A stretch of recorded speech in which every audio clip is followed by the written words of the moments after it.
Presyo naman ng galunggong o GG sa merkado mananatili pa ring mataas dahil sa kakulangan ng supply ayon sa DA. Ang kasama natin sa balitang yan si Rajuman Lestor Aler. RNN Live Report! Kasamang Angel, mananatili pa rin mataas ang presyo na itinitindang galunggong sa merkado ayon kay Department of Agriculture o DA Secretary Francisco Chu Laurel Jr. Ayon kay Laurel Jr. na may kakulangan kasi ng supply ng nabanggit na isda sa bansa dahil wala nang mabilhang source. Ang galunggong huwag na natin asahan kasi wala daw supply talaga worldwide. No? Ngayon ang sabi ng merkado, and I did my own research, totoo naman talaga.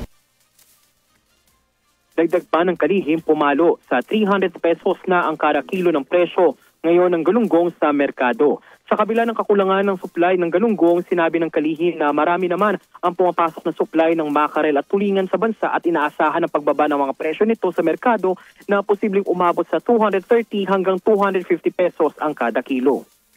Pero meron naman, marami daw pumapasok is yung mackerel, yung tulingan eh. So that is expected, the prices of mackerel is expected to go down.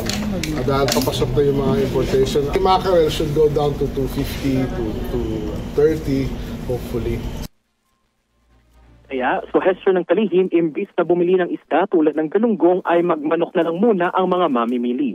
Samantala kasamang Angel, inirurong naman ng DA ang pagpapatupad ng maximum suggested retail price ng imported na karneng baboy sa December 5 na dapat itong Lunes, December 1, habang pinag-iisipan rin nilang patawan na ng MSRP ang karot.